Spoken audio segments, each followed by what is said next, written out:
जय हिंद, जय सदाराम बापा, जय द्वारकावाळा, सतनाम साहेब बंदगी। मित्रों, આપણે કહીએ છીએ કે આપણે કાંઈ કરી શકતા નથી સાહેબ, આપણે શું નથી કરી શકતા એ વાત કરો। હે, જો સારું ખૂબ કરવું હોય તો કરી શકે, ખૂબ ખરાબ કરવું હોય તો કરી શકે, પણ સાહેબ એટલી ખબર છે કે આગળ સંતો ભજન ગાઈ ગયા છે, કોઈ હજારો વર્ષો થઈ ગયા છે।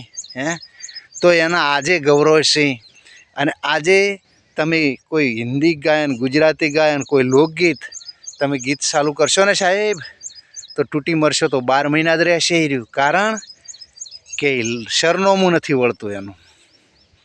અને પેલું સાહેબ સંતોનો સરનામું વળે છે, જિંદગીભર ગોતોય ના નેઠે।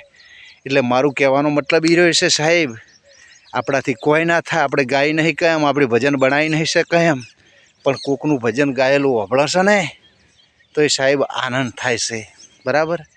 એટલે મારું કહેવાનો મતલબ એ રહ્યો છે બાપુ કે ભક્તિ એક વસ્તુ એવી છે ને સાહેબ, ભક્તિ એક વસ્તુ એવી છે ને કે ભલભલા ગમે એવા હોય।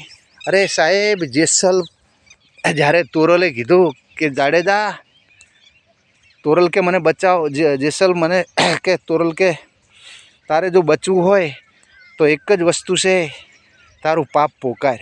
અરે તોરલ, શું પાપ પોકારું? મેં આ જેટલા માથાના વાળ તો ઓછા પડે એટલું એનાથી વધારે મેં પાપ કર્યું છે, હું શિરીત પોકારું, મને શું યાદ રહે?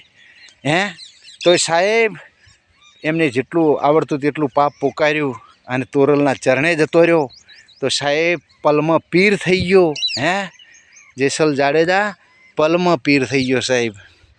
અને આપણે તો પીર ના થઈ શકે તો કશો વધો નહીં, પણ ખોટા આવરણો અને ખોટા ધંધા અને ખોટું કર્યા વગર તમે સાહેબ લાઈનમાં રહેશો ને તો સાહેબ ગેરંટી આલું છું, લખીને આપું છું, કોઈ દાડો તમારું કોમ નહીં અટકે, કોઈ દાડો તમે ખોટા કોમમાં નહીં હોય તો કોઈ દાડો ઊભું નહીં રહે। એ તો સતગુરુ સાહેબ અને સતગુરુ ભગવાન સદારામ બાપા જેવાના આશીર્વાદ પડી ગયા છે। તો એટલે સાહેબ દુનિયામાં જતા રહેજો, કોઈ દાડો કોમ અટકશે નહીં, નીતિ છે। તો અમારો વિડીયો આગળ વધારજો, શેર કરજો, ફોલો કરજો અને લાઈક આપજો। અને કશું નહીં કરવું સાહેબ, મારા ગુરુ મહારાજ સદારામ બાપાનું નામ 2 વાર લેજો ને લેજો।